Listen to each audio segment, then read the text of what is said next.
o que que cabe a nós? Cabe a nós trabalhar para que não aconteça conosco.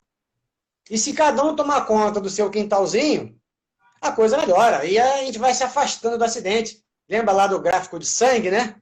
Em vez de ter uma ocorrência, a gente faz uma live, né? A gente faz um réu-préve, a gente faz uma conversa, a gente chacoalha o pessoal de maneira que a gente se afasta do acidente.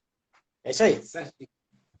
O professor, me ajuda agora a entender um pouquinho o que vem a ser realmente a nossa temática aqui, a investigação de acidente aéreo. Eu queria somente puxar um pouquinho lá para o início do texto ali. O que vem a ser de fato, Nilson, a investigação. E de onde vem esse, digamos assim, esse termo? Não sei se eu posso usar assim esse termo, não sei se é uma taxonomia. De onde vem a investigação, Nilson? Ajuda a gente aí a entender, por favor. É o seguinte, meu amigo, a investigação ela parte da curiosidade, né? O que que aconteceu? As pessoas não sabem direito, mas falam, vou investigar, né? Então, se você for lá para o dicionário, né? Investigação é indagação, é pesquisa, né? Mas no nosso âmbito aqui, é uma pesquisa para descobrir o que que aconteceu ligado ao acidente, né?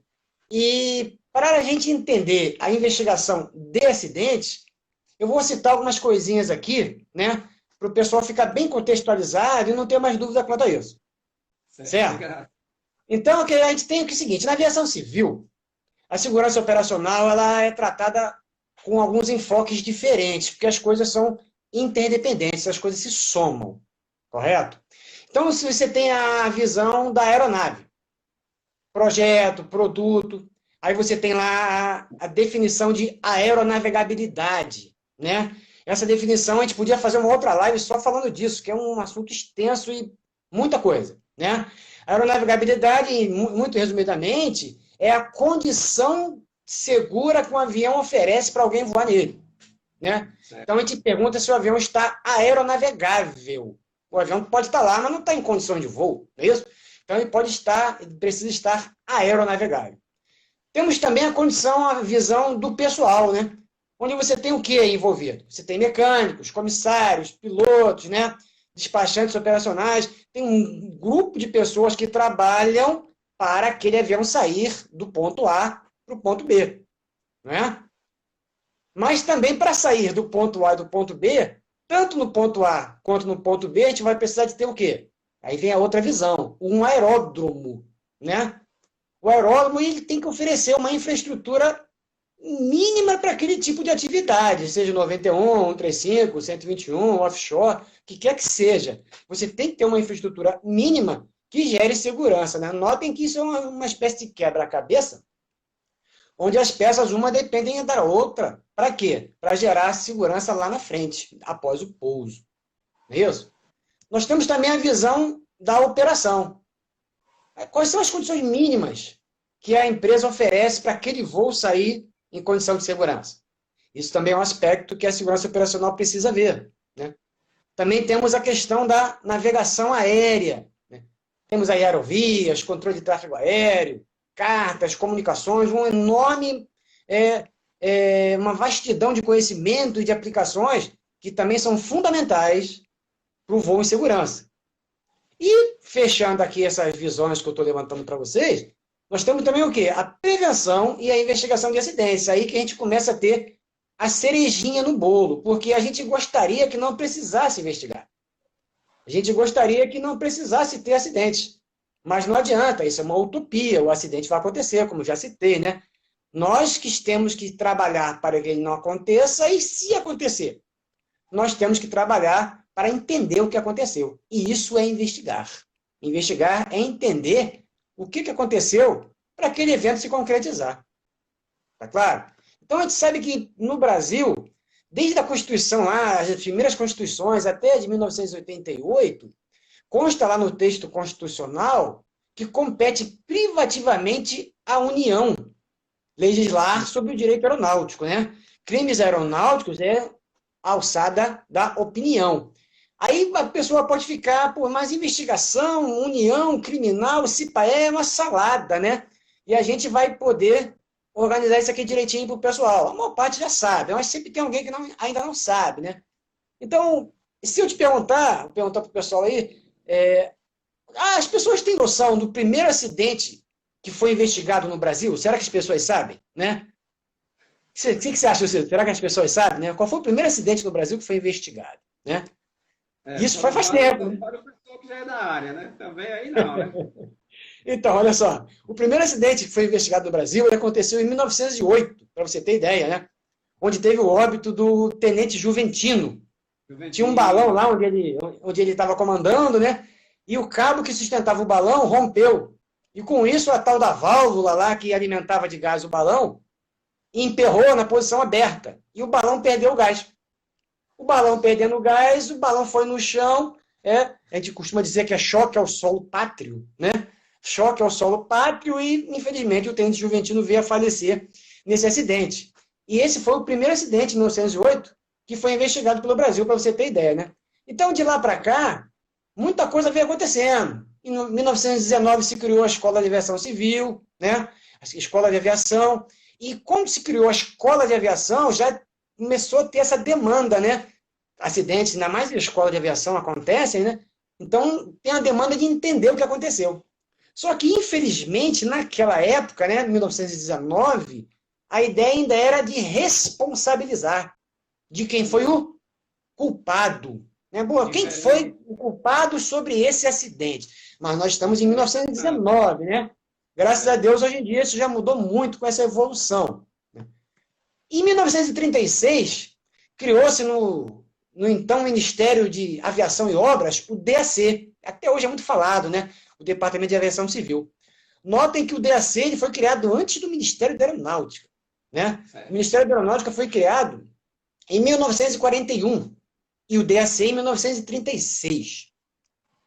Em 1944, mais precisamente em 7 de dezembro desse ano, teve o quê? Teve a Convenção de Chicago. Isso foi um divisor de águas, né? A Convenção de Chicago, ela criou o quê? Criou a Organização Internacional da Aviação Civil. Aí essa ideia de investigação começou a se formalizar, né? As pessoas começaram a escrever sobre isso, porque a OASI, o ICAO, que é como vocês queiram, né? Ela começou a formalizar, vocês querem ser signatários do nosso grupo? Então a questão de prevenção e investigação de acidentes tem que acontecer assim, assim, assim, assado, né? Então a ICAO definiu o que tinha que acontecer. E lá no artigo 37 da Convenção de Chicago, ficou estabelecido que os estados se comprometiam a atingir o maior grau possível de uniformidade quanto às questões da aviação civil, né? Porque isso foi de âmbito mundial, lá em 1944. E se você quer promulgar, quer fomentar a execução da aviação civil, você também tem que promulgar e fomentar a segurança dessa atividade aérea, né? Então, aí sim, a gente começou a ter alguma coisa mais formal quanto à investigação de acidentes. Lá no anexo 13, né, a ICAO saiu originalmente com 18 anexos, né, e o anexo 13 ele trata especificamente da investigação de acidentes. Depois de muito tempo, com atualizações, em 2009, a OASI criou lá o anexo 19, né, que trata lá de Safety Management System, que no Brasil foi entendido como SGSO, né, e é uma outra vertente da segurança operacional, que também é um assunto enorme, é vasto, não vai dar para abordar aqui hoje, né? Mas o anexo 19, ele veio meio que complementar o conteúdo do anexo 13. Fala também de segurança, só que o anexo 13 foca na investigação, e o anexo 19 ele é mais amplo, né? E de ponto de vista diferente, como eu te falei, todo esforço utilizado para diminuir o número de acidentes é adequado e a gente espera isso, né? Aí, continuando aí nessa trajetória, em 1951, criou-se o CIPAER. Aí sim, né? O Brasil começou a arrumar a casa dele, né? E criando o CIPAER, Sistema de Investigação e Prevenção de Acidentes Aeronáuticos, né? Se criou o primeiro programa de prevenção de acidentes aeronáuticos brasileiro. Mas, infelizmente, a ideia ainda era de responsabilização. Tanto que o documento de conclusão era chamado de inquérito. Olha só. Inquérito, né? Exatamente. Inquérito técnico sumário. Você imagina, né? Você se cai no acidente, se machuca todo e ainda tem que responder um inquérito. Mas fazer o quê? Naquela época era assim. Né?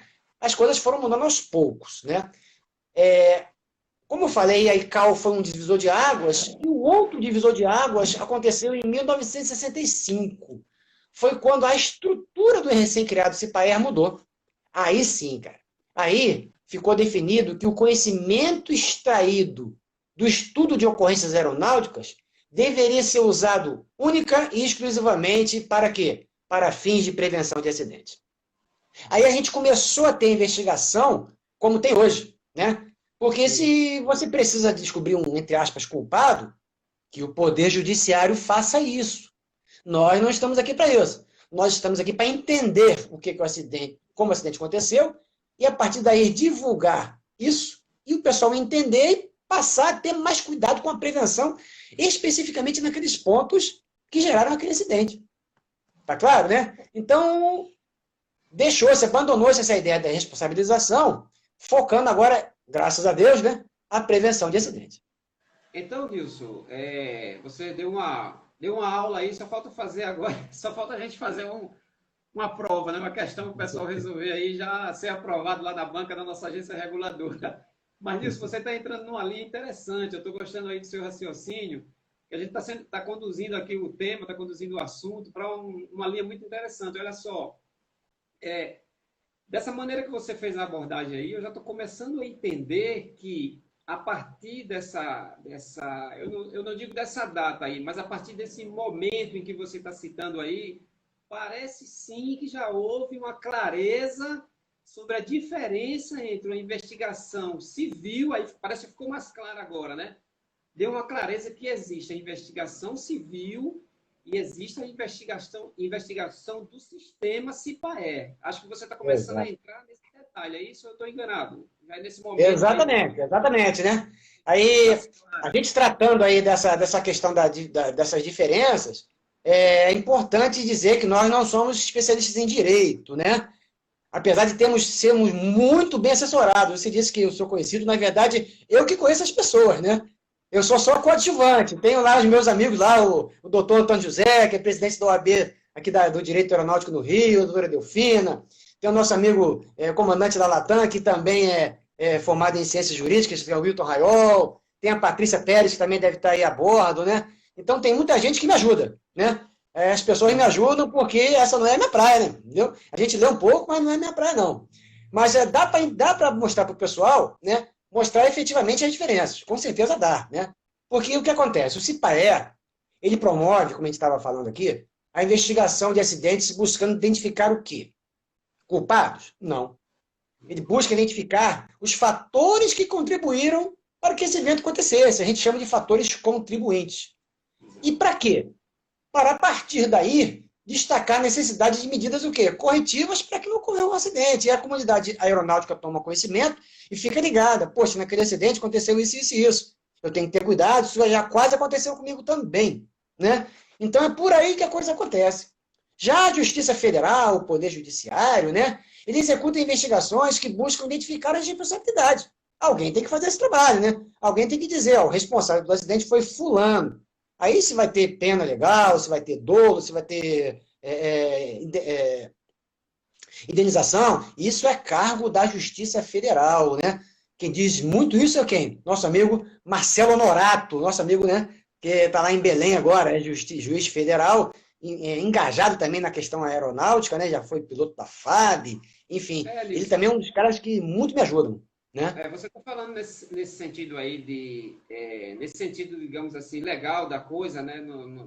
A taxonomia talvez seja outra. Eu não quero cometer uma atecnia, né? Como o pessoal da Legis fala, mas assim, aqui na Abravoo, a gente preza muito por essa parte aí, como você falou, e assim, nós temos assim, tido nesses últimos momentos aí, até nessa preparação da live, né, também, entendeu? Nessa preparação futura aí que a gente está planejando uma capacitação com o público em geral, a parte do direito é muito importante. Aí você veja somente, ó, só na Abravoo nós temos dois membros da Abravoo que são da área de direito, tá? Nós temos o doutor Márcio Patrício e o Romildo Moreira. Meu amigo Patrício, meu amigo Patrício. O Patrício fez um livro aí, mas acho que ele não quer divulgar, não. Não divulga para ninguém. Acho que é só dele o livro. Ele devia divulgar um pouco. Crimes Aeronáuticos. Márcio Patrício, já li. Já li. Exato. Mas olha só, Nilson, um cuidado que a gente sempre tem quando a gente pensa em investigação, né? Quando é aquele momento da ação inicial, né? Que é um termo muito técnico usado na área, né? Na área que eu falo é quando a gente fala em norma, né? A norma fala lá da ação inicial. Então, você tem muito bem uma experiência reconhecida, né? E você sabe que na ação inicial, esse ponto, digamos assim, eu não consigo dizer que seria uma interseção, né? Mas esse ponto onde quase chega no limiar ali, né?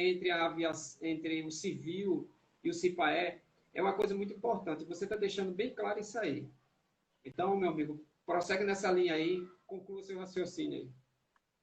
Não, é isso que eu estava tentando dizer. Né? E a diferença básica aqui é na busca da informação. Né?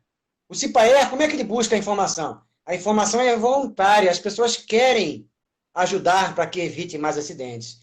Então, a informação vem de forma voluntária, baseada na confiança e no comprometimento da prevenção de acidentes. Já a busca da informação na Justiça Federal, ela segue os parâmetros da investigação criminal. A pessoa é o quê? Intimada, vai lá, responde o que o Poder Judiciário está perguntando e para poder o pessoal chegar lá nas responsabilizações que eles precisam chegar, né? Acontece muito, né, de as coisas meio que se misturarem. Aconteceu muito lá na ação inicial lá do avião do ministro Teori, que eu estava presente lá, né? Os caras da Federal vinham falar comigo e tal. Eu falei, pô, meu amigo, deixa eu trabalhar, depois a gente conversa, né? Porque a investigação CIPAE, vai ser uma questão mais para frente aqui, que a gente vai levantar, né? É uma questão que tem precedência. A investigação CIPAE tem precedência, né? Então, cada um no seu quadrado, na verdade. Isso aí? Tá certo. Tá bom, meu amigo. Muito obrigado aí por essas informações aí. Mas fala uma coisa, você é da área de investigação, como você falou, né? E você tem um conhecimento um pouco avançado aí na área da prevenção também. Às vezes as pessoas ficam em dúvida aí se a prevenção é maior, se a investigação é maior, né? Se a prevenção poderia ter ocorrido primeiro, ou a investigação. Aí as pessoas também fazem digamos assim, trazem esse questionamento, né, Nilson?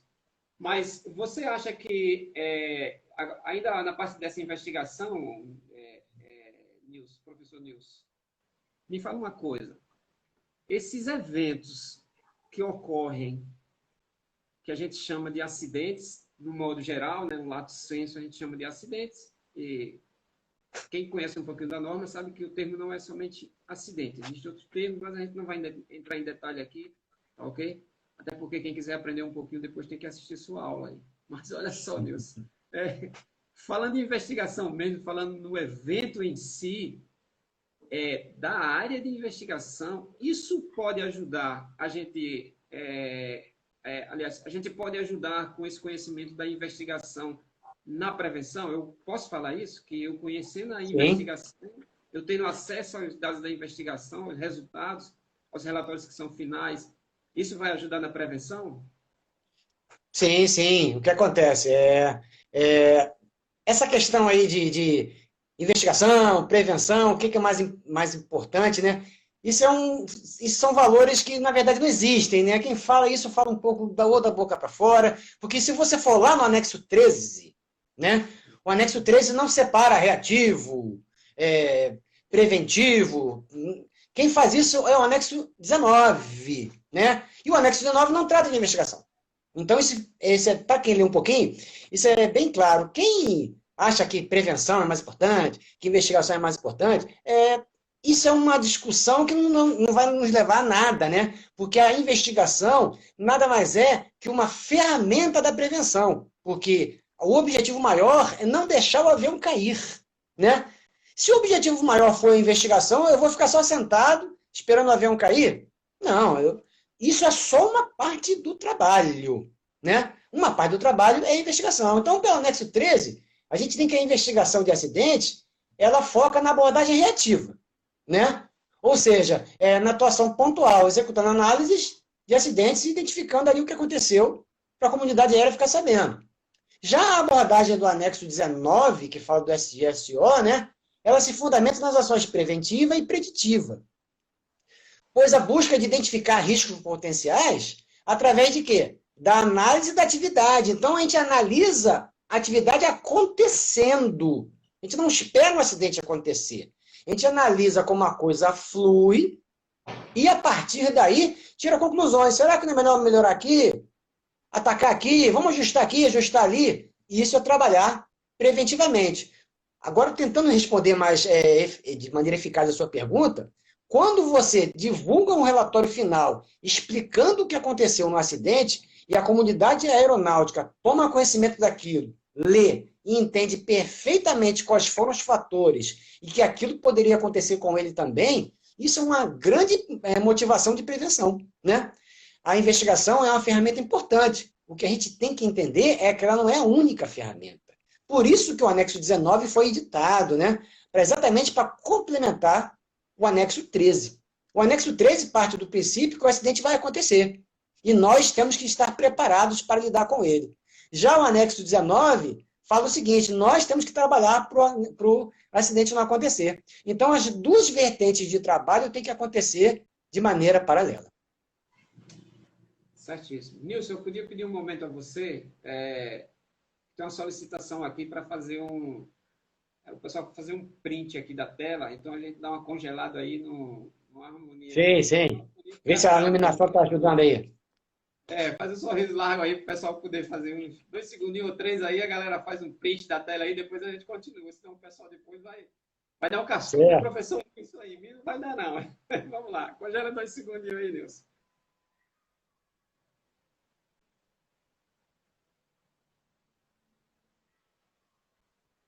Beleza, obrigado. Rapaz, eu acho que isso aí é mais difícil do que responder as perguntas. Fica difícil, né, Nilson? Tá certo. Mas olha só, agora eu vou colocar você em xeque, hein? Vamos lá. Em xeque agora, tá certo? Aí você vai... Deixa eu só ajeitar aqui. Saiu da posição aqui, deixa eu só dar uma ajeitadinha aqui. Olha só, você podia passar uma mensagem para a gente aqui, deixar a questão da atividade aérea, eu falo, tá certo? Você trabalha nessa atividade aí há um bom tempo, porque você sabe que a gente está passando por uma situação, Nilson, que eu considero que a pandemia, né, que eu estou falando, tá? É uma situação complexa para a sociedade, né? E a aviação, esse ano, levou uma paulada, me perdoe a expressão, tá? A gente tomou uma pancada forte, né? A aviação sentiu muito, né? Ocorreram determinados eventos que baixou um pouco ali até, acho que um percentual de 90% ou mais, o número de voo, né? Quando a gente fala em aviação comercial, né? Também teve impacto no outro tipo de aviação. Mas, Nilson, você podia ajudar a gente a entender assim, isso porque nós estamos nesse momento complexo, né? Da pandemia. Né? Qual é a sua mensagem que você poderia deixar para a gente, Nilson, quanto à segurança mesmo na atividade aérea? Meu amigo, a questão da pandemia complicou toda a economia, não só do Brasil, como do mundo, né? E você sabe que a aviação, ela é um termômetro muito sensível quanto à economia, né? E, infelizmente, rapaz, eu tenho muitos amigos que perderam seus empregos, né? Com exceção de uma empresa que está para sair aí, né, a partir de janeiro, as outras empresas estão todas elas enxugando, né, cara? Você vê que uma determinada empresa, ela diminuiu tanto que só o que ela mandou de gente embora era maior que de uma terceira empresa aí, que a gente sabe o que é, que parou de operar há pouco tempo, né? Então, isso é muito triste. Eu tenho muitos amigos aí que trabalhavam nessas empresas e hoje estão aí procurando emprego, pessoas de extrema capacidade, experiência.